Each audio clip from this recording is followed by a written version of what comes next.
He looked dirty, scared. And not human. Mars Junkyard 7 wasn't a nice place. It smelled like metal, smoke, and oil.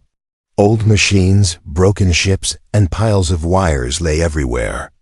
But Joe didn't care. He worked there every day.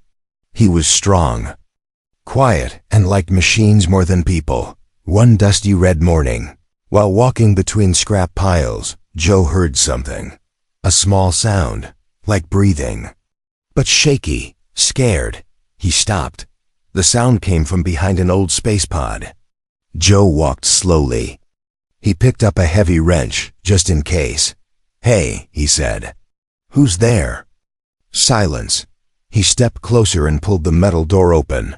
There, huddled in the corner, was a child, but not a human child. The boy was small, maybe 8 or 9 years old. His skin was light green. His eyes were big, black, and watery. His clothes were torn. His hands were shaking. Joe froze. The boy looked up. His voice cracked. "Give my mom one credit," he said. "She clean your toilet." Joe blinked. "What? 1 credit?" The boy shouted again, louder this time. "She's very good, fast, super clean, just 1. Joe stared at him. The boy was dirty, scared, and not human. But his eyes weren't dangerous. They were begging. "What are you doing here?" Joe asked. "Are you alone?" The boy looked down. He didn't answer. Joe sighed. "What's your name?" "Zarek." Joe lowered his wrench. He wasn't sure what to do. Aliens weren't welcome in this part of Mars. People didn't trust them. And a kid alone in a junkyard? Something was wrong. "Where's your mom?" Joe asked. Zarek stood slowly and pointed. "She's cleaning, not far. Please come." She work for food, anything. Joe didn't believe it. This had to be a trick, but he saw the fear in the kid's eyes. Not the kind of fear that lies, real fear, real hunger. He nodded. "All right. Take me to her," Zarek smiled. "Just a little." They walked together through the junk. Zarek moved fast, always looking around like someone was following. Joe kept his wrench close. They reached an old storage shack, half buried in sand. Zarek knocked twice. A soft voice answered, and the door creaked open. Inside, the air was cool. Too cool for a metal shed. Joe stepped in and stopped. A woman was crouched near a toilet made from old spaceship parts. She was cleaning it with a strange tool that buzzed and glowed. The floor was shiny. Not just clean, perfect. She stood up slowly. Her skin was the same light green as Zarek's, her eyes tired but kind. She bowed her head. "Thank you for coming," she said. "Do you need something cleaned?" Joe looked around. "You did all this?" She nodded. Joe rubbed his beard. "For 1 credit?" "Yes," she said. 1 is enough." Joe pulled out a small credit chip and placed it on a table. She didn't touch it. "I'm Mira," she said. "And this is my son, Zarek. We are sorry for the trouble." Joe looked at the boy, then back at her. "Why are you here? Why hide in a junkyard?" Mira didn't answer. She just smiled sadly. "We don't want to bother anyone. We only work. We stay out of the way." Joe felt strange. These two were polite, soft-spoken, and desperate. Not criminals. Not thieves. Zarek tugged on Joe's sleeve. "My mom can fix other things too, not just toilets. Engines, machines, pipes, anything." Joe looked at the old junkyard outside. So much broken stuff. So much waste. He looked back at Mira. "Can you fix a broken water filter?" Mira smiled. "Of course," Joe nodded. "Come with me. I'll show you." As they walked out of the shack, Joe felt something he hadn't felt in a long time: curiosity. These two weren't normal. There was something strange going on, but for now he didn't care. They were alone, hungry, and they offered help. Not harmed. Later that night, as Joe lay in his small shack near the junkyard office, he couldn't sleep. He kept thinking about the boy's words. "Give my mom 1 credit. She'll clean your toilet." Simple words, but why did they feel like a warning? Outside, the wind blew softly. Inside, something buzzed. Joe sat up. The old broken radio on his table had turned on by itself. He frowned. Walked over. The screen flickered. Static. Then, a voice whispered, soft, distant, not human. They found us. Joe spun around. The radio went silent. He stood there, breathing heavy, and far in the darkness near the scrap piles. Something moved. Joe had seen many things in his life: broken ships, rusted robots, greedy traders, and fake smiles. But he had never seen a toilet sparkle like this. It wasn't just clean. It looked like it was new. No, not even new. Better than new. Joe stood in the small shack, staring at the toilet. Its surface shined like liquid glass. No smell, no scratches, not a single speck of dust. The alien woman, Mira, stood quietly nearby. She held a small device in her hand, silver, glowing softly and shaped like a teardrop. Her hands moved with grace, almost like she was painting instead of cleaning. I didn't ask for this, Joe muttered. You gave one credit, she said gently. We give full work. Joe shook his head. This isn't work, this is weird. Zarek, the little alien boy, stood beside his mother. He smiled proudly. Told you. Mom's the best. She made the commander's ship shine before the war. Joe raised an eyebrow. Commander? What commander? Zarek's smile faded. He looked down. Mira placed a hand on his shoulder. We just clean now. That life is gone. Joe didn't press more. He wasn't sure if he wanted to know. Still, he couldn't shake the feeling that something wasn't right. Not dangerous, just strange. He stepped back outside. The air on Mars was always dry and thin, but it felt heavier today. The junkyard looked the same, piles of old junk, under a pale red sky. But something in Joe's gut told him it wasn't the same anymore. Later that evening, Joe walked past the repair bay.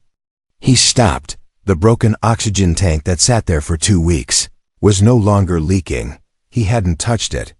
And the pile of scrap that always blocked the back door? Gone, stacked neatly to the side. Zarek? He called out. The boy poked his head from behind a rusted engine. Yes? Did you and your mom fix this stuff? Zarek grinned. Maybe, Joe frowned. I didn't pay for that. You were kind, Zarek said. Kindness is rare. Joe rubbed his head. Something about that answer made his skin crawl. Not in fear, but in wonder. That night he gave Mira another credit. Not for cleaning, just to talk. She didn't speak much. She sat quietly, watching the night wind move the dust. Your tools, Joe said. They're not normal, are they? From your planet? Mira looked at him with tired eyes. We used to clean space. Ships that traveled through radiation fields, black dust, plasma burns. Dirt on Mars is easy, Joe chuckled. You call this easy? She smiled. Yes, easy. But ugly. Silence sat between them. Joe broke it. Why are you really here? Not just to clean, I mean. Mira didn't answer at first. Then she whispered, because we lost our sky. And now we're just looking for a place that doesn't throw us away. Joe looked away. That hit something deep inside him. A loud bang suddenly echoed through the junkyard. Joe stood up fast. What was that? Zarek ran toward them, out of breath. They were here, he cried. Watching us. Who? Joe asked. Zarik pointed to the far side of the yard. I saw lights. Behind the metal mountain. Joe grabbed his old blaster. Stay here. He moved through the junkyard like a shadow, heart beating hard. His eyes scanned the piles of metal. He saw nothing, but he felt something. Someone was watching. He reached the metal hill. Junk stacked high like a tower and stopped. A mark on the ground, 3 circles burned into the dust. Small, silent, fresh. Landing prints, but no ship. No sound. No people. Joe touched one of the marks. It was cold, and it was humming. He backed away slowly. When he returned, Mira had already packed her things. Zarek was holding a small bag. His eyes wide. "We have to go," Myra said. "Wait," Joe said. "I helped you. You can't just disappear." "You don't understand," Mira said. "If they saw you with us, they might come back. And next time they won't just watch." "Who are they?" Joe asked. Mira looked at the sky. Her voice turned quiet. "The ones who erased our stars." Before Joe could ask more, a spark flashed in Mira's hand. A tiny cube lit up and suddenly, both of them were gone. Not teleported. Not cloaked. Just gone. Joe stood alone in the dust. The metal around him buzzed. Faintly, the humming didn't stop. He turned slowly and looked toward the junk piles. A figure stood there. Tall. Armored. Watching. Not human. Not moving. The junkyard had always been broken. That was its nature. Wires tangled like dying vines. Metal groaned when the cold Mars wind touched it. Machines slept. Some forever, but the morning after Mira and Zarek vanished, something changed. Joe woke up to silence. Not the normal kind. This silence was sharp, heavy, almost waiting. He walked outside, rubbing his eyes. Then he saw it.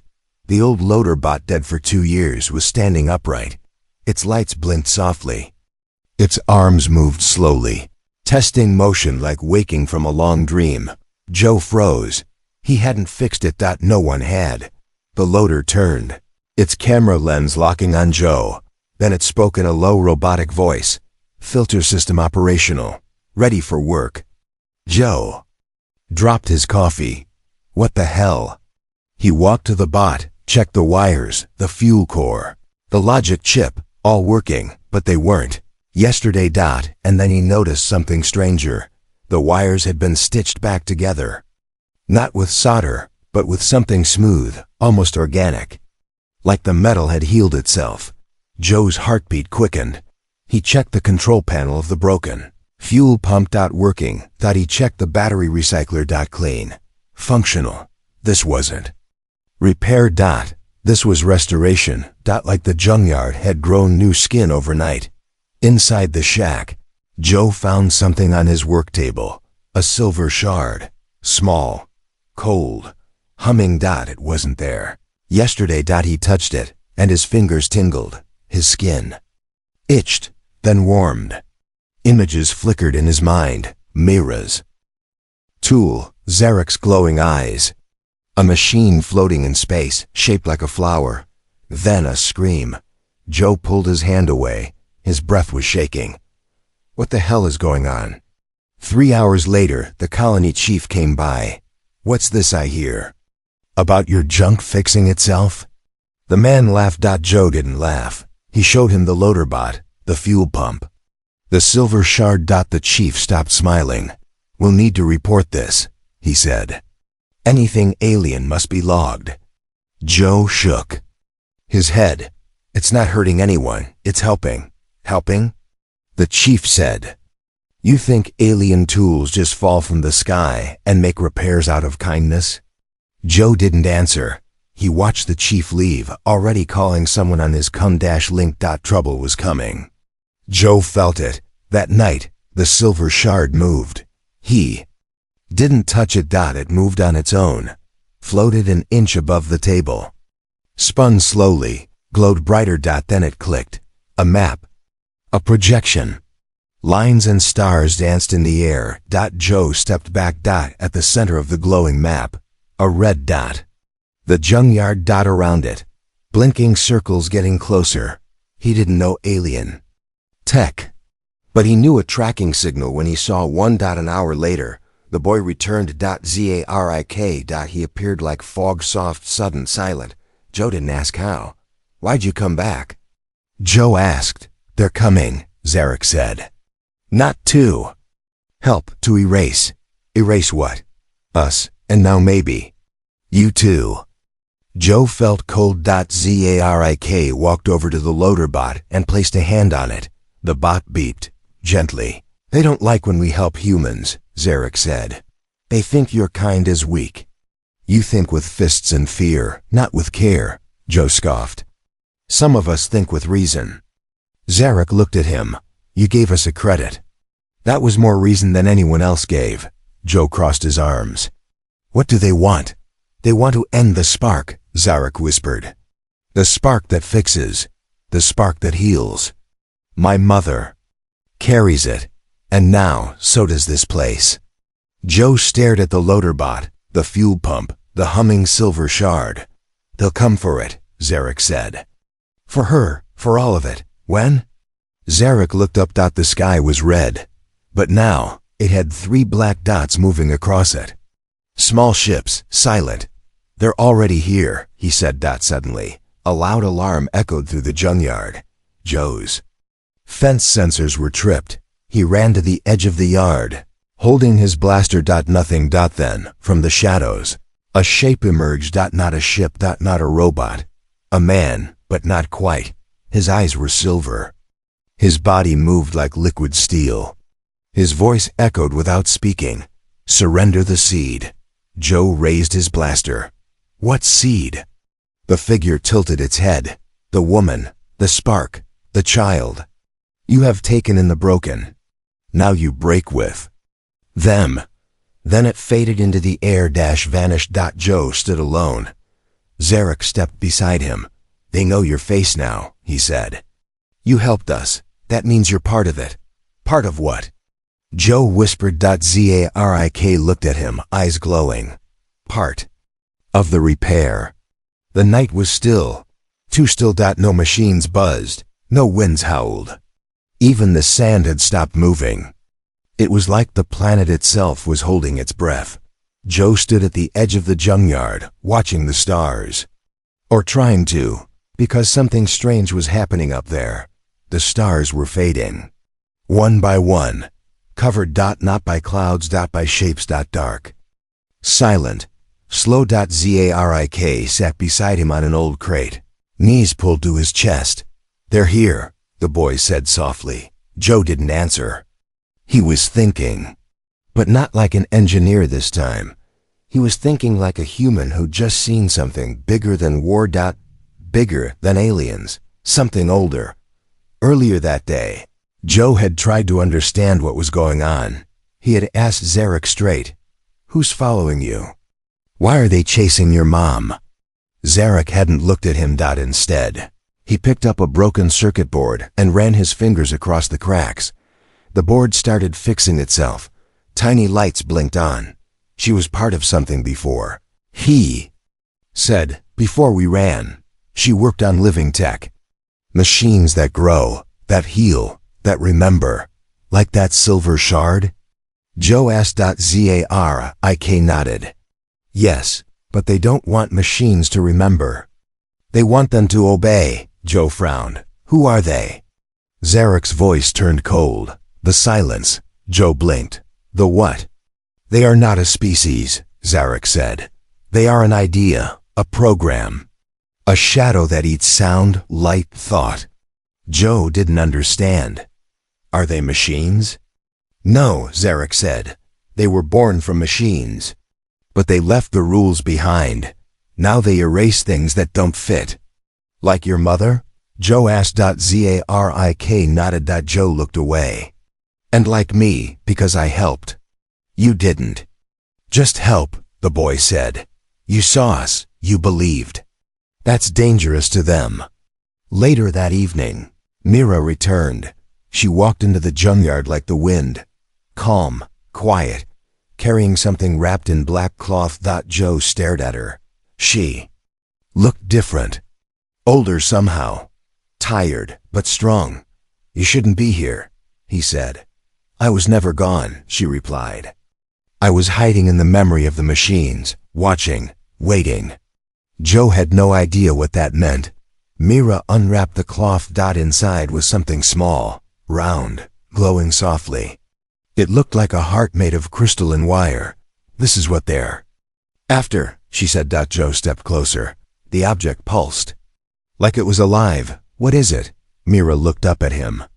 Her eyes shimmered. It's a seed. A real one. Not for plants for hope. It carries a code that could wake dead worlds, heal cities, clean oceans, restore the broken. Joe's jaw tightened. Then why destroy it? Because broken things are easier to control, Mira said. Joe stared at the seed, then at Mira. Why not give it to humans? We could use something like this.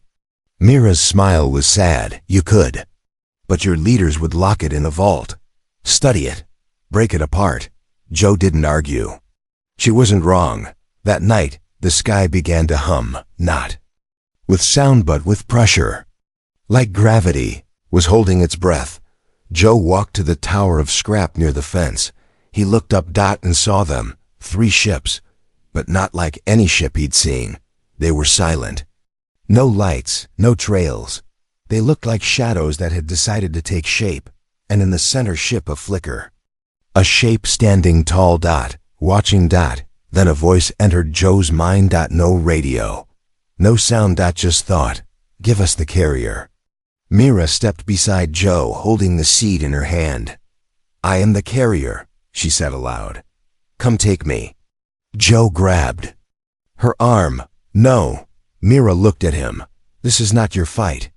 Joe's eyes narrowed. It is now. A light from the ship began to gather, not a beam. Not a weapon. It was emptiness folding toward them. Zrik ran to his mother. Don't go. But Mira didn't cry. She handed Joe the seed. If I fall, she said, plant this in fire. It will choose the next. Then she walked forward, but before the light could touch her, boom, the loader bot slammed into her, knocking her away. It took the hit. The light ate it. Gone. No scream. No dust. Just gone. Joe stared. The machine had chosen.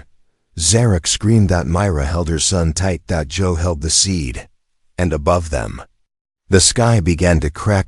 In the beginning, the sky was red.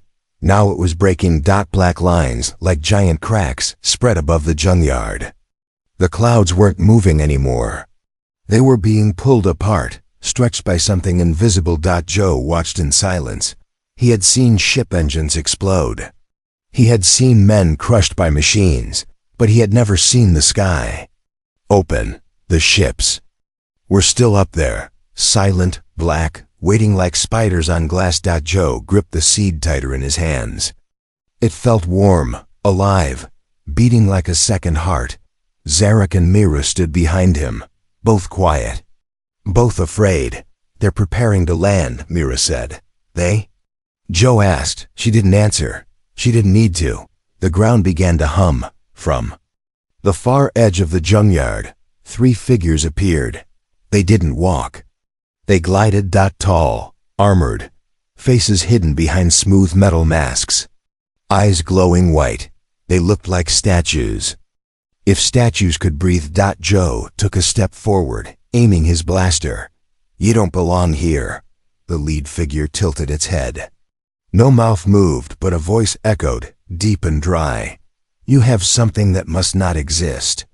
Joe held up the seed. You mean this? You hold poison, the figure said. Hope is a virus. We are the cure. Joe smiled, not kindly. Then I guess we're sick. The figure raised a long, thin arm.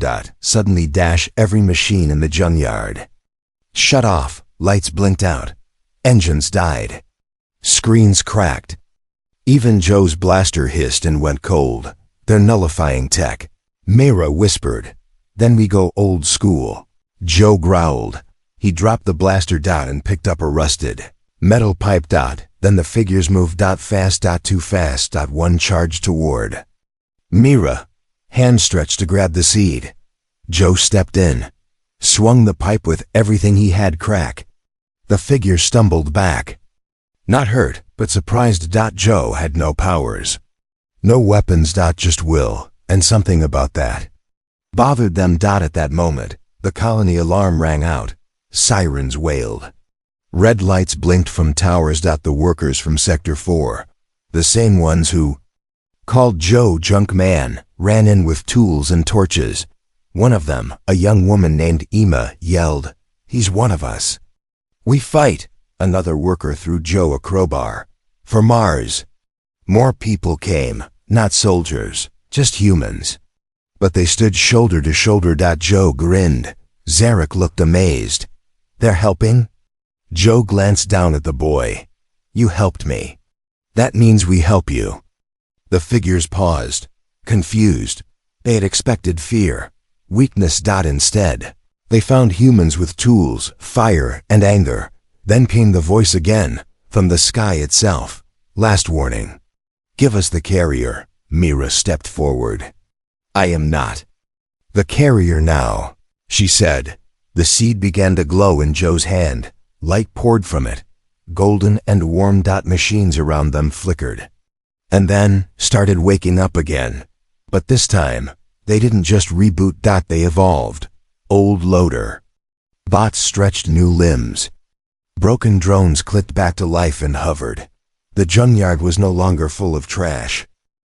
It was full of soldiers. Joe turned to the nearest bot. Protect the colony, the bot replied. Command accepted, and then all hell broke loose. Plasma spears hissed through the air. Machines clashed with shadows. Humans fought side by side with alien tech. Ema swung a wrench into a metal face. Another worker drove a forklift drone straight into one of the attackers. Zarek stood in the center of it all, glowing. Not with fear, but with power. The seed pulsed, and his body answered. He raised his hand, and the broken comms tower began to move, twist, grow, into a signal cannon. Joe watched in awe. Kid, what are you? Zarek turned to him. Not a warrior. Not a god, just someone who believes. Broken things can be fixed. The final wave of enemies charged, but now the junkyard wasn't alone. It had become a city of sparks, waking up. Fighting back, with fire, code, metal, and heart. By dawn, the black ships were gone. Fled. Defeated. The sky returned to red. And for the first time in years, it felt safe. Joe sat on a crate, exhausted. Mira approached, holding the seed. You fought well. He nodded. I was protecting my yard. No, she said softly. You were protecting the future. Zarek smiled beside her. Told you. She could clean more than toilets. Joe laughed, rubbing his sore shoulder. Yeah, but next time, I'm charging 2 credits. Morning came to Mars like it always did. Slow, dry, red. But this time, it wasn't the same. The junkyard was quiet, not broken. Not dead. Resting. Smoke still curled in the sky. The metal piles were dented, burned, and scattered. Joe sat in the middle of it all, staring at the spot where the seed had first pulsed. The battle was over, but something else had started. Seed floated now. It no longer needed to be held. It hovered above a rusted ship wing, turning slowly, glowing softly like a second sun. And around it, machines were changing. Old repair bots grew legs. Welding arms became weapons.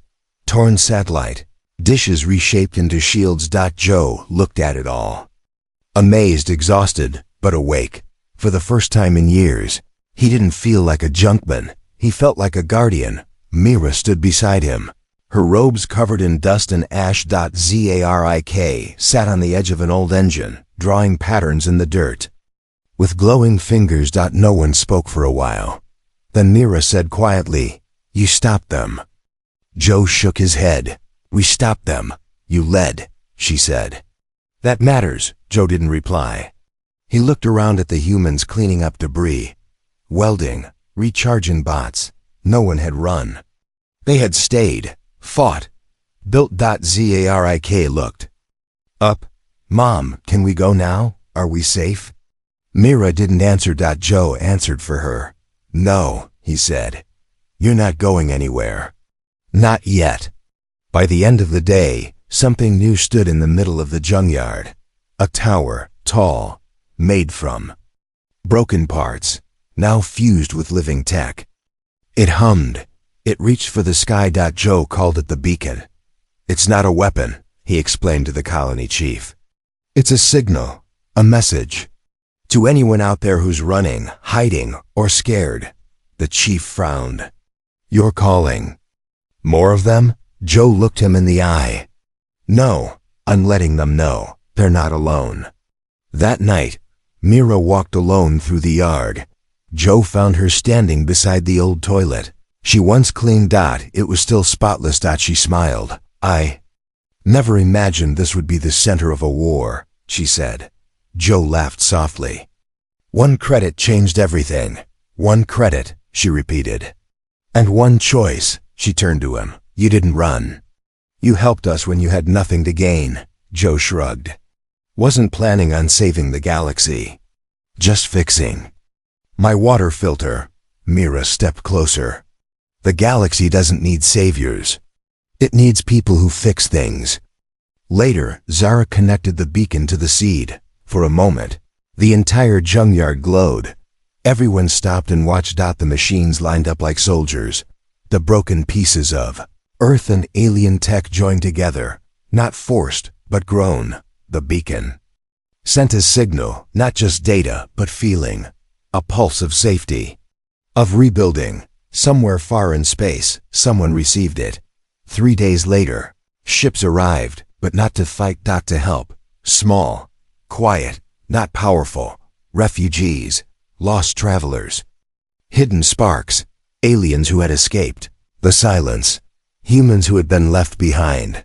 They came to the junkyard not for safety, but to work. To build. To belong. Joe stood at the edge of the colony, watching new walls rise. Drones flying in perfect patterns, families planting food. What are we now? Emma asked beside him. Joe thought for a moment, then said, not a junkyard anymore. That night, they all gathered around the beacon. Mira spoke first. She raised the seed high. This is not a weapon, she said. This is a second chance. Zarek stepped forward. My mom once cleaned toilets for 1 credit, he said, smiling. Everyone laughed. But today, she cleaned the future. Joe stood quietly, watching everyone clap, smile, rest. He didn't want thanks. He just wanted them to stay. To build something that couldn't be erased. Something stronger than the silence. Something called hope. The junkyard was no longer a junkyard. It was a city now, not made from glass or gold, but from broken ships, welding sparks and belief. Children laughed where fire once burned. Machines hummed like music. Humans and aliens worked side by side, fixing more than just engines.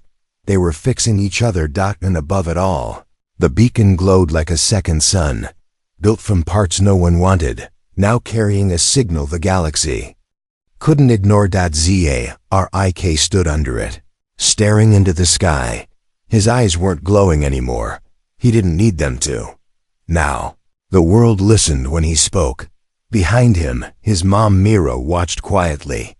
Her hands, once used to scrub toilets and polish metal, now guided healing machines and rebuilt lost tech. She was no longer hiding. She was leading.